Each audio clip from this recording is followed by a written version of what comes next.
Friends, it is very important to remember when we know the definitions and the meaning of the word, we can relate to it very easily. I want to mention this, I'm going to give you definition not just to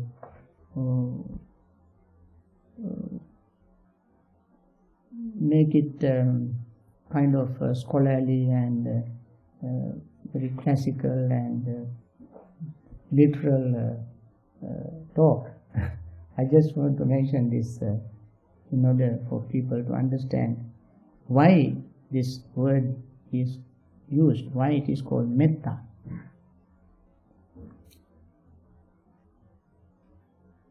Mitra is a friend in Pali. Mitra is Sanskrit.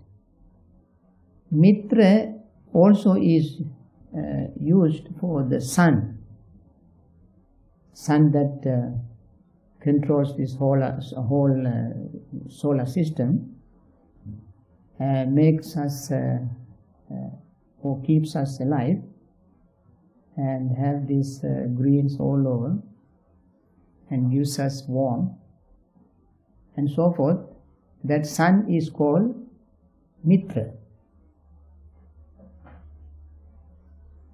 Mitra, I think it is called Mitra because it is very warm, sometimes too warm. Similarly, when somebody cultivates this loving friendliness, the person is very warm all the time. The person's heart is warm. In our everyday conversations, we say when somebody is very loving, we say he or she is a warm-hearted person. This because of this this attitude. However, in Pali tradition, referring to the Buddha,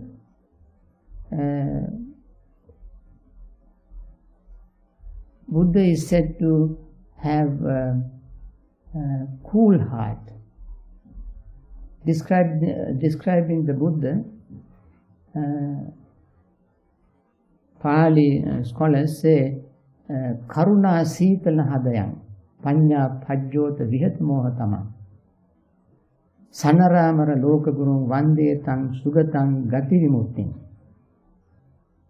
That is, the Buddha is Karuna Sitala Hadayam. His heart is soft and cool. Panya Pajjota Vihatamoha Tamang, he has wisdom to destroy ignorance. So he has loving friendliness. Here the word karuna is used for compassion. You know, when we talk about loving kindness, compassion naturally flows into loving kindness. It's almost impossible to separate loving friendliness from compassion. These two always go together. When we try to cultivate these two separately,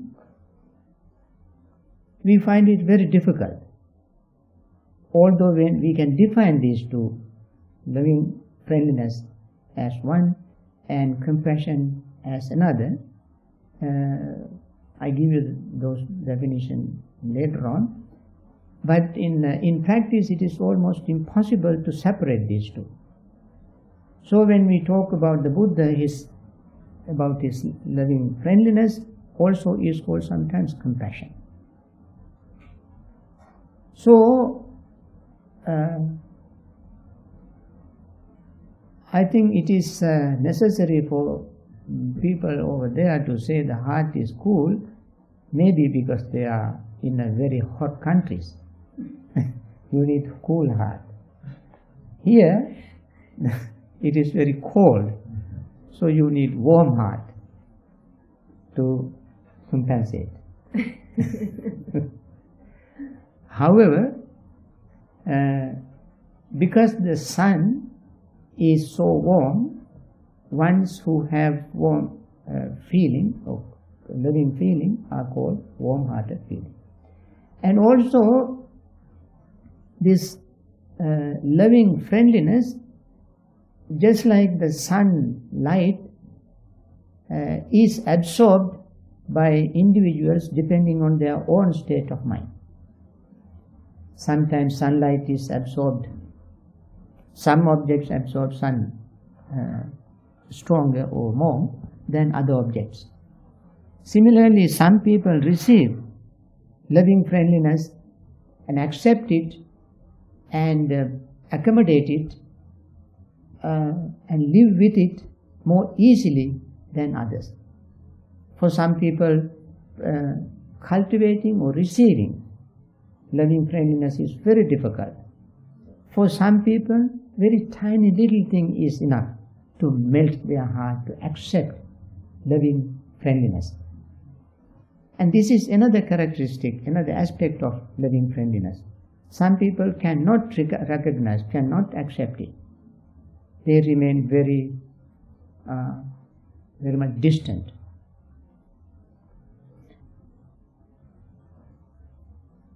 Metta is not something that we can inculcate in somebody's mind.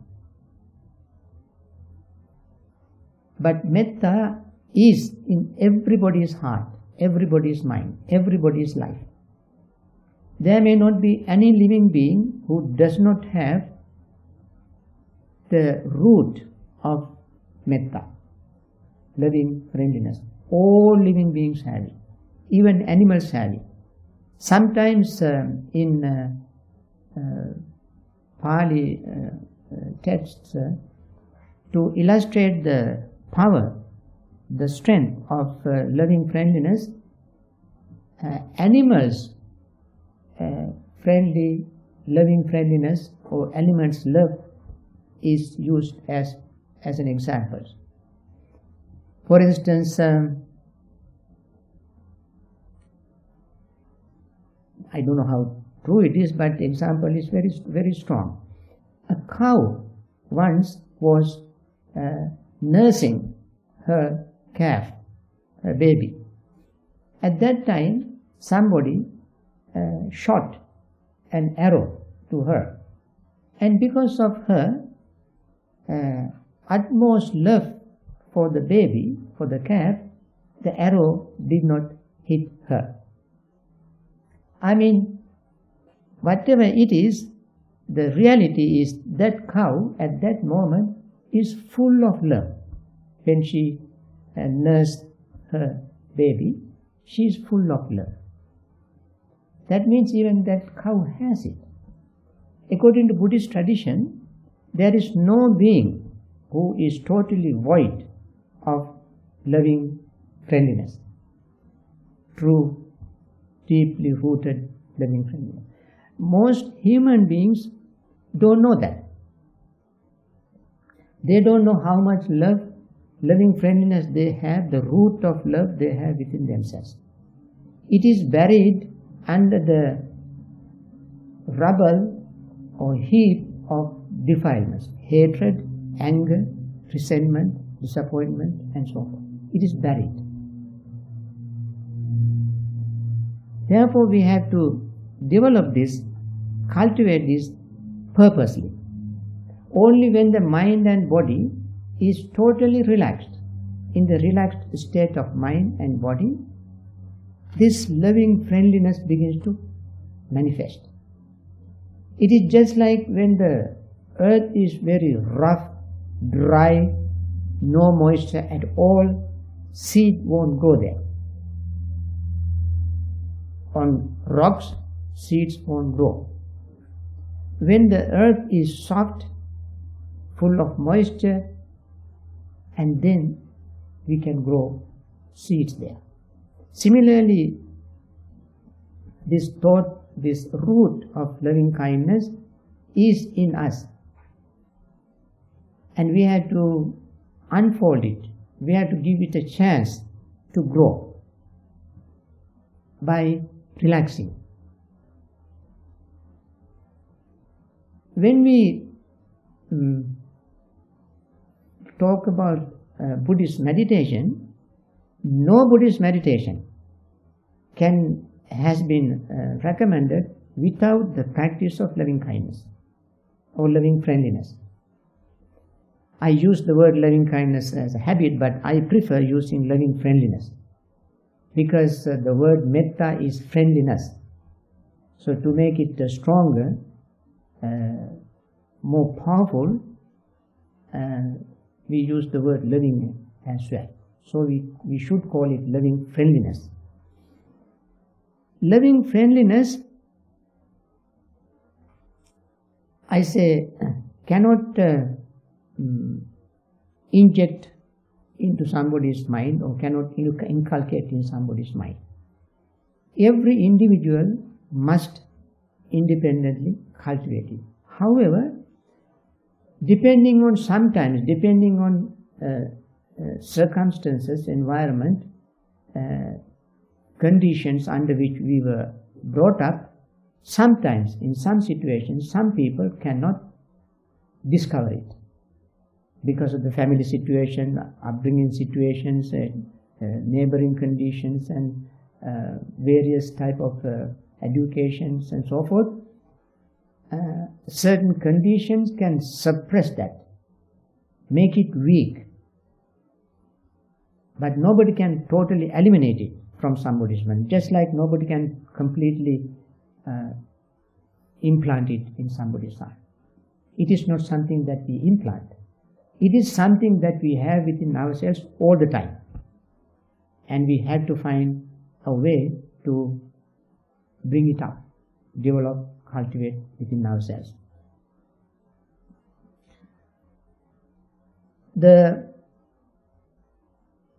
loving kindness or loving friendliness is the basis of our survival, of our existence.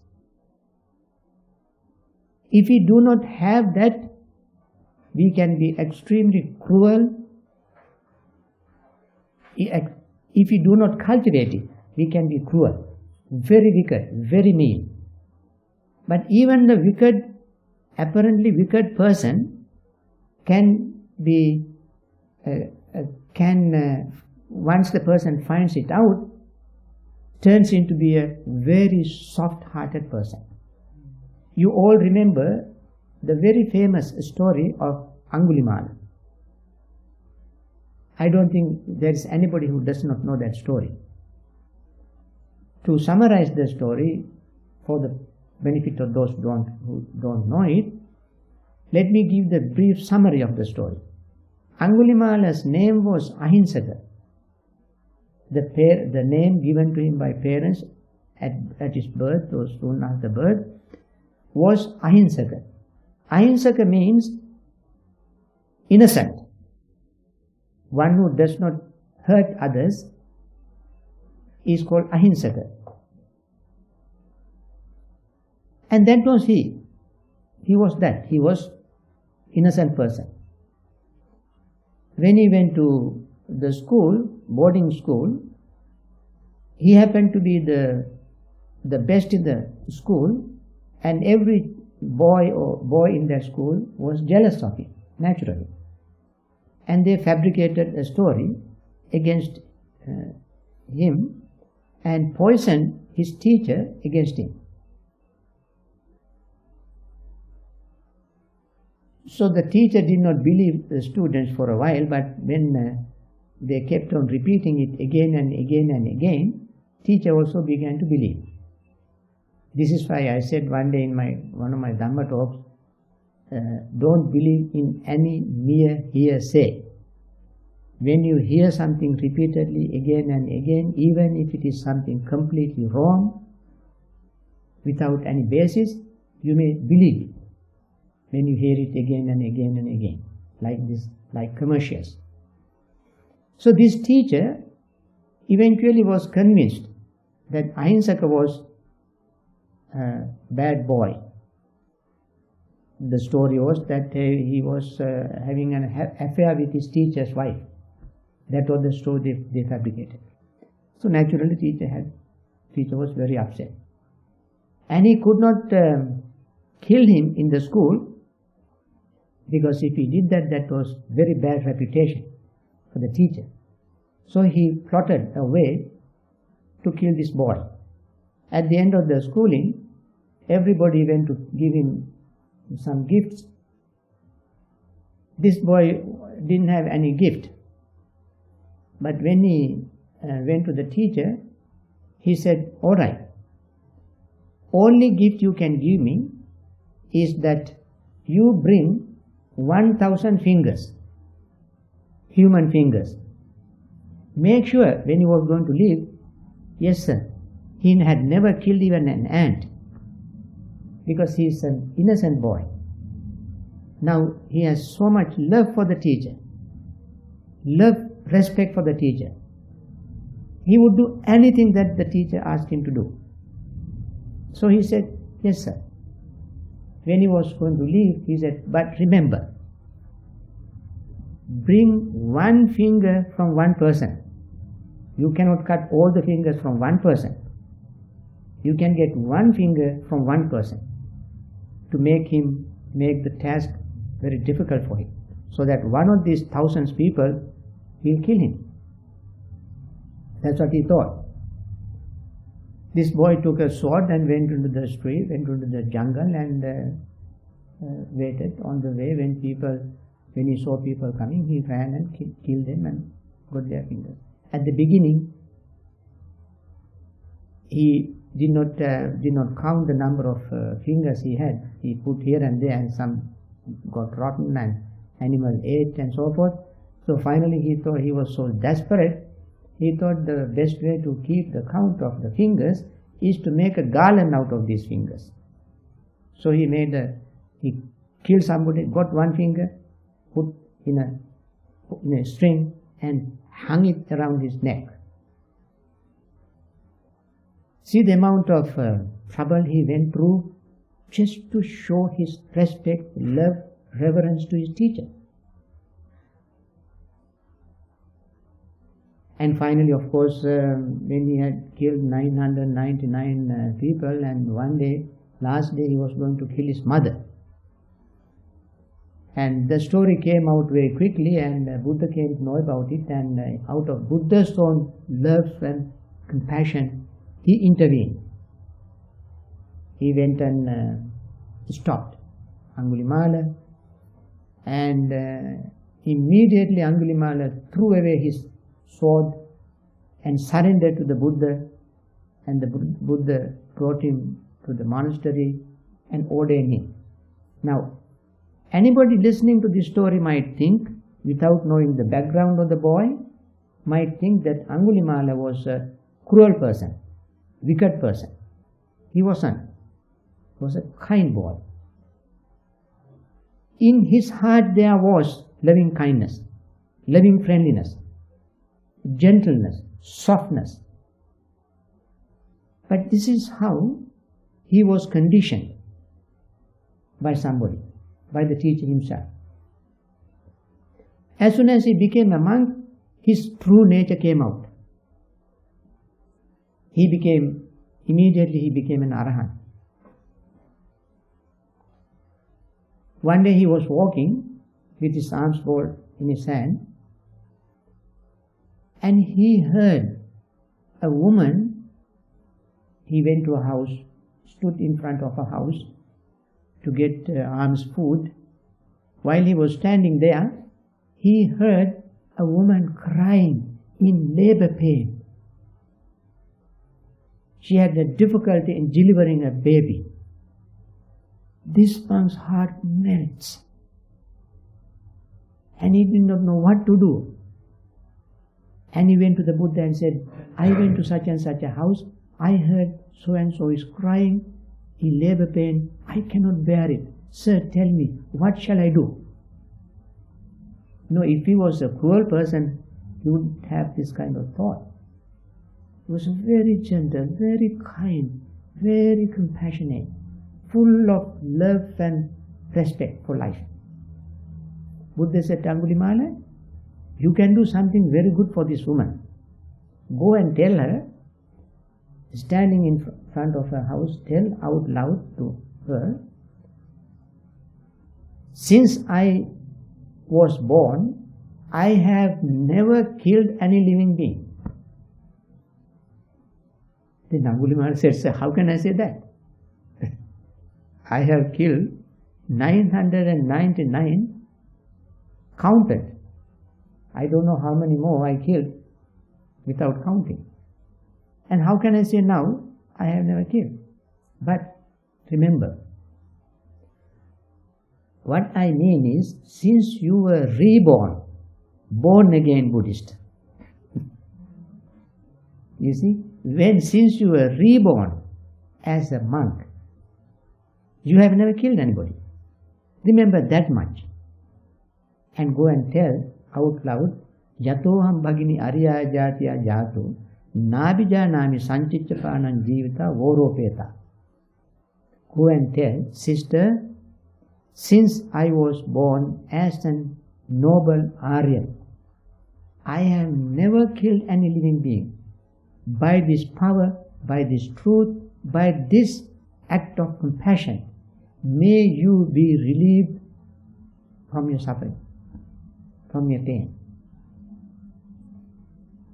Actually, this worked. He went and standing in front of a house, he repeated this again and again. This woman was so taken by his voice, his sound, his words, his compassion, and naturally she gave birth without pain. And since then, this is what is called Angulimala Sutta. Even today, in Theravada Buddhist countries, when women are pregnant, monks are invited to their house and they recite this sutta. We do it even here in America. Sometimes women come and make little offering, puja, and take precepts and so forth, and ask us to recite the sutra. And we invariably recite the sutra. Now, my reason for bringing out this is to show you that sometimes people appear to be very cruel, very wicked, very mean. They are not that wicked, that cruel, that mean by nature. They have been made to be cruel, wicked and mean. Not one single person. There may not be one single person who wanted to make somebody cruel, wicked and mean. But many factors in society, many factors in education, many factors in religion, many factors in society can make a person wicked, mean, unkind. So, loving kindness or loving friendliness is even in that person's heart. That we got to recognize.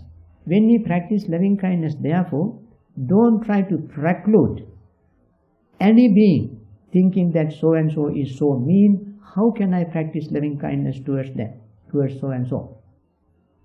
We should not think that way. However, the practice of loving kindness begins from oneself, as we all know, as we all do it. We start it with ourselves. The reason why we want to start with ourselves is not that we want to be selfish. If somebody, selfishness is this, when we practice loving kindness only to ourselves and say, may I be well, happy and peaceful, and never say anything about anybody else, that is selfishness. If we practice loving kindness only to oneself, if I practice only to myself and stop there and don't share it with others, then it is selfishness. But with the intention of sharing it with others, I must cultivate it within myself. When I cultivate it within myself, only then do I know the impact, the power, the strength, how relaxed, how comfortable, how peaceful I feel. And that I want to share with others.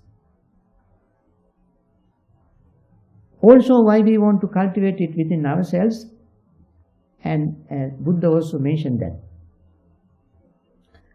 He said, Sabbādisa anuparigamma cetasa nevajjaga piyatara kvachi yasma piyo putu atta paresan tasmana hinse parang attakamo.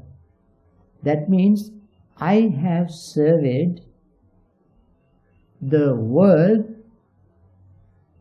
to see if there is anybody who loves others more than oneself. And I have come out with none. Nobody loves others more than one loves oneself. If somebody sometimes in a fit of passion may say, darling, I love you more than I love myself, that is an utter lie. That is not true. You must say, even in the situation, you must say, darling, I love myself more than I love you. That is the truth. But sometimes, in some situations, people don't like to say that.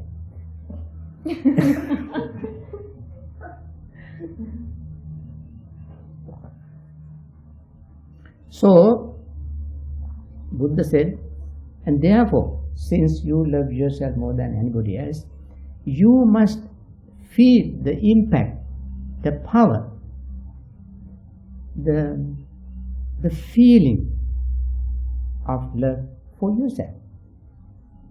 Only then you can share it with others. So he gave us a very beautiful advice to practice loving kindness. He said, divide all living beings into 4 groups. All living beings into 4 groups. In the first group is the smallest group. That is I. I mean, it is so small. Even in language, it doesn't take too much space to write. It doesn't take too much time to say. It is 1 syllable, 1 letter, and it is very easy to say, and the word we use 96% of our conversation if you talk 1 hour about something, and 95-96% times we use this word, I. I say so, I do this, I think so, I did this, I. So, start with that I. Cultivate loving kindness, develop it, make it strong, and fill your mind and body with this thought of loving kindness. When you are totally, completely, almost saturated with the thought of loving kindness, loving friendliness, you cannot contain it. Then it may begin to ooze out. Then include the next individuals or next category of people.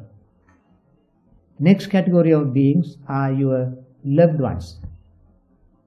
They may be your sweethearts, your boyfriends, girlfriends, parents, teachers, brothers, sisters, all whom you love.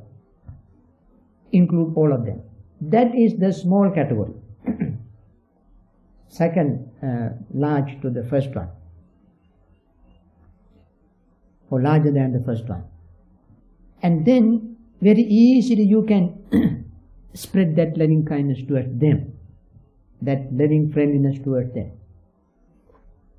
Of course, sometimes some people have difficulties in sharing it with anybody.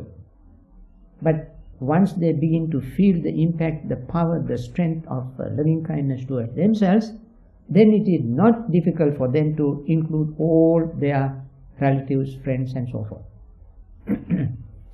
And then keep thinking of them, developing this. And then include all beings in the largest category.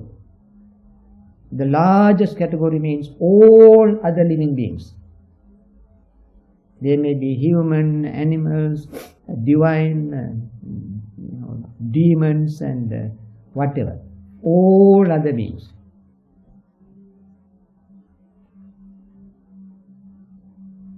Then, fourthly, bring the last small category of beings. Who are they? They may not be too many, but still there may be perhaps more than one. That is your adversaries, unfriendly beings. Unfriendly persons means they don't belong to that largest category. The largest category, the being belonging to the largest category are the ones you don't know. You don't know them.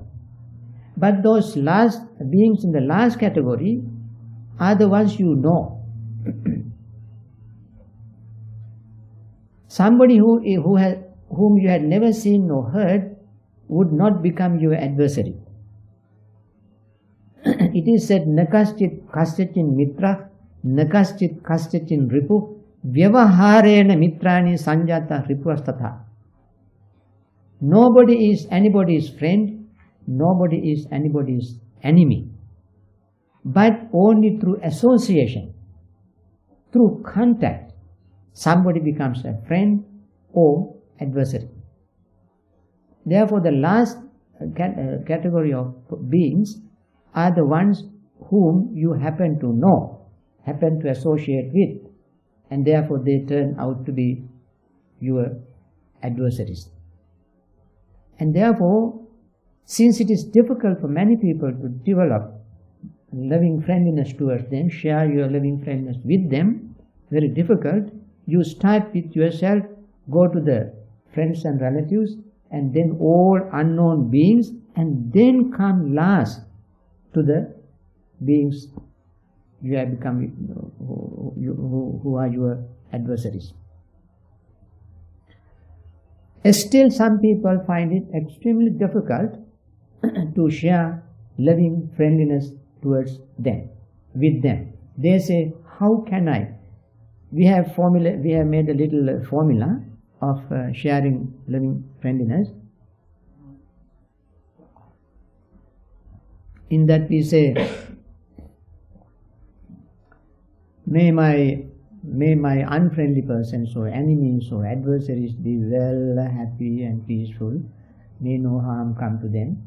May no difficulties come to them. May no problems come to them. May they always meet with success. Let me stop here. Then people say, all right, suppose I have an adversary, an enemy. He is planning to kill me. Should I wish him success?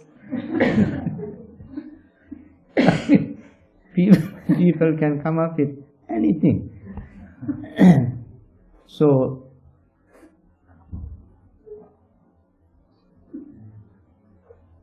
in fact, even then, don't withdraw your loving friendliness. Even then you wish him success. In fact, what it means, we don't mean or this superficial success or material success. Whenever we say success, we mean spiritual success. Our adversaries are not successful spiritually. That is why they are our adversaries. If they are spiritually successful, they would never become our adversaries, our enemies. Somebody who cannot cultivate this wholesome thought, unfold their own loving, friendly thought, turn out to be sometimes unfriendly. In their attempt to develop it, we must wish them success. Our wishing, whenever we say, may they be successful, we always mean, may they be able to uncover noble qualities within themselves. May they be able to liberate their mind from all kind of psychic irritants. May they be able to have peace, comfort. May they be able to have noble thoughts. In that, may they be successful. We don't wish people to be successful in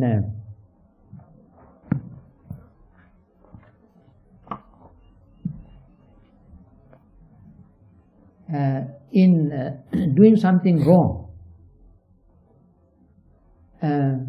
Suppose somebody is our adversary. Why he or she is our adversary?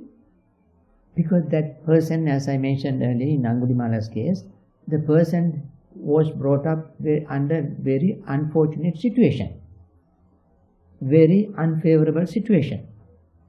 And therefore, unfortunately, this person turned out to be having this frame of mind.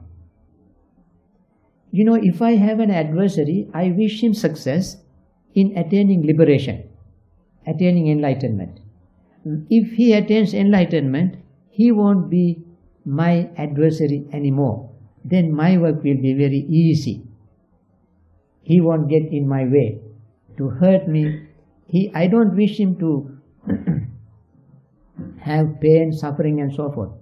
I wish him to be peaceful and happy.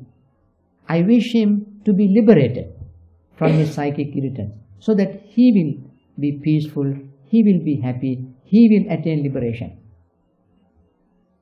If somebody becomes our adversary, it is because either the circumstantial reasons or the person has some mental problems. He's a patient. Do we get upset, angry with patience, or do we have sympathy, compassion, loving, friendly thought towards patience? We should cultivate loving, friendly thoughts towards those individuals. Therefore, without any reservation, without any second thought, when we cultivate loving, friendly thought, loving friendliness, we must include them just like anybody else, without any hesitation. After all, people ask, I want to mention these things in advance before you ask me these questions.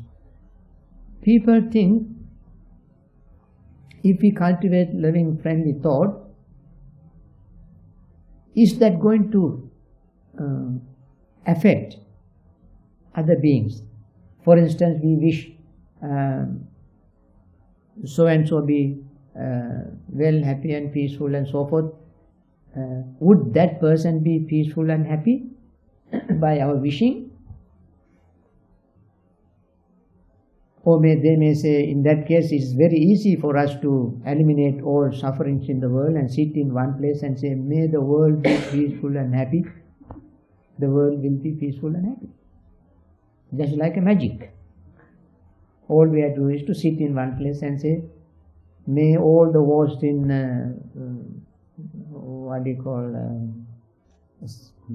Serbian war in Yugoslavia, in all those countries where there are wars, we sit in one place and say, may all these victims of wars be well, happy and peaceful, and then all will be peaceful and happy. People ask these questions. Friends, it is not going to work like that. Even while Buddha was alive, while Buddha was sharing his loving, friendly thought every single moment, not 1 day or 2 hours a day or 3 hours a day, every single moment Buddha's mind was filled with loving, friendly thought, no other thought in his mind. Whatever thought he had was the thought of loving, friendly, peaceful, calm, happy, altruistic thoughts. Never had any mean thought in his mind. And therefore, it would have been very easy for the Buddha to eliminate all the wars in his time. Even Buddha could not do that. Therefore, we have to be very practical. When we practice loving kindness or loving friendliness, we have to be very practical.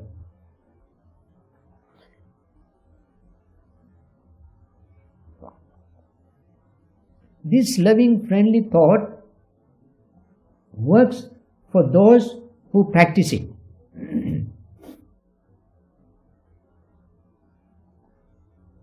If we all practice, we all cultivate this loving, friendly thought, our minds will be filled with peace and happiness. We will be relaxed. We will be comfortable. We gain concentration and so forth.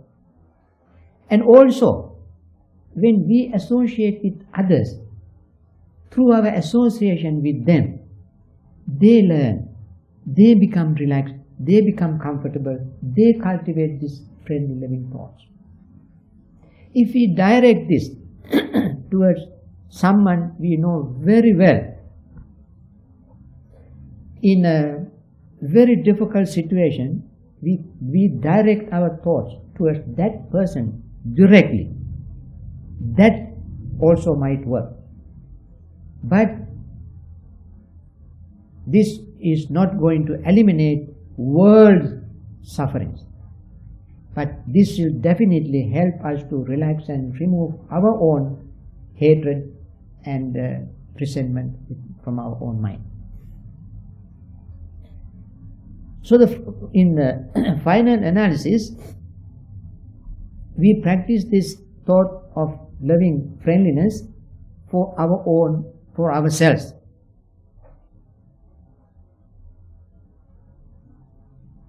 In Mahasatipatthana, I want to mention how this has been introduced by the Buddha, and where and when this should be developed. Every time we meditate, we must start with this thought of loving friendliness within ourselves in order to make our meditation, whether it is tranquility meditation or insight meditation, meaningful. To be successful in that practice, loving friendly thought must be cultivated. Loving friendly thought is not actually limited to thoughts. It manifests in our words and in our actions. I think I can give you some examples. I tell you very simple story. I think this story is not something unique. Each and every one of you can come up with similar stories from your own life. Because my story is related to my mother. Since we all have mothers, and we all have this kind of experience, probably we all might have had this kind of experience with our mothers. Sometimes we may not remember, but we all have. When I was almost 7 years old, I lost my eyesight. I became night blind. That means at night I could not see anything. No matter how bright light was there, I could not see anything at night. When my mother put rice and curry and so forth in my plate, and put it in front of me, I just, by feel of touch, I just take it and eat. Otherwise, I don't know what is there. So my sisters and brothers, they were, couple of years older than me, few years, still very young, didn't understand. They wanted to tease me. They thought I was, playing fool to get attention from my mother. What they did was they put some, this coconut husk and so forth into a plate. When my mother put my plate in front of me and goes away, horrible. So I cried. So my mother would come and find the problem and scold them and put my plate of food in front of me. However, this went on for some time, and my mother was so desperate. She worried more than myself. She's such a wonderful, benevolent angel, mother to me. So she consulted a native medicine man and got some prescription, and she made this concoction and made into some kind of paste. Now collecting these herbs and pounding them and making them is not a problem, but feeding that to me was the problem. So she is so full of love. She devised a method. In the morning, she would put me on her lap, in the kitchen, near the fireplace, cooking stove. We don't have this gas or electric stoves. We had this, rocks. Put the 3 rocks and put the firewood and old Asian Stone Age cooking method. So she would sit right in front of that and put me on her lap, and she was so sweet. She would tell me all kind of beautiful stories. She would kiss me, hug me, and poured her love on me.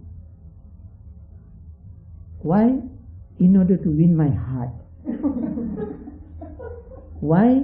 In order to feed this medicine. See? Otherwise I would not take. So when she did all this, I became so melt and so soft and so gentle, I would do anything she asked me to do. At that time she put this very bitter medicine in my mouth. No sugar, no honey, just bitter medicine. In fact, out of love for her, I would do anything. So I swallowed it. You see, I think this is a wonderful act of loving kindness, loving friendliness. There was no other way that she could feed me that bitter medicine. And as a miracle, in about 6 months, I got my eyesight. And thanks to her, I still have very good eyesight. So, loving friendliness manifest through our acts. In this place, in the Bhavana society, I am surrounded by people who have full of love, loving friendliness. Some, whenever somebody wants to build a kuti, they not only build a kuti when everything goes over, one person, I don't want to mention people's names, build a road, arrange the road, bring mulch and arrange it nicely so that that person, he doesn't live in that kuti. That kuti may be built for a woman, but he makes the road. In addition, when the kuti is being built, he goes and builds it, help others to build, do everything with others. At the end, he makes a road for them. He doesn't ask others to do it, he builds the road. Others don't live in this building. They stay in their kutis. And that wood stove, need firewood. In the very cold nights, several times, before they go to bed, they put firewood there, so that I can sleep in this house, in this building comfortably. Sometimes I am the only one, sometimes another monk are the only two people living in this building, to make it comfortable. And this meditation hall comfortable, women's building comfortable. He puts firewood several times a night. If he cannot do it, he gets somebody else to do it. And he is so much concerned about our well-being, our happiness, our comfort. And there are others who always go around looking, finding something to do to make this place comfortable. There is somebody here who always, when a visitor comes, he goes out of his way to help the visitors, to make the visitors comfortable. So, when I think of all these people living here, I think they express their loving, friendliness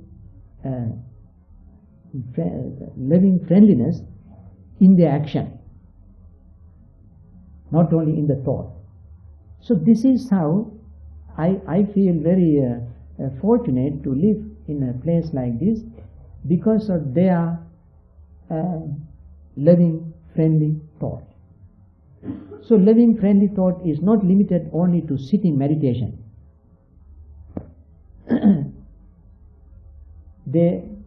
We should express them through our words, through our action. Only then loving friendliness becomes extremely effective. No matter how long we think of loving friendliness in our own mind, unless we put them into action, they are not effective. And therefore, in order to make this meditation practice, or in order to bring this into life, into effect, to produce its power, we must put them into action through words and deeds. So friends, I think this may be enough for Dhamma talk.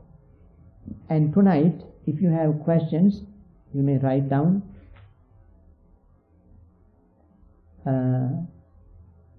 Questions, put in the box. So we will try to answer. After the questions and answer period, as I mentioned last evening, we play tape for as long as you like to hear. Maybe 10 minutes, 15 minutes, 20 minutes. There are several beautiful sutras. At the end of questions and answer period, before we play the tapes, I tell you the story about the story behind the tapes. So now I don't want to tell the story behind the tapes. I leave you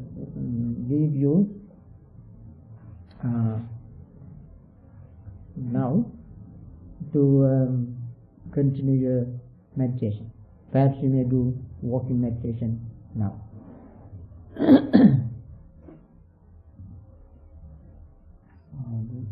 Sadhu, sadhu.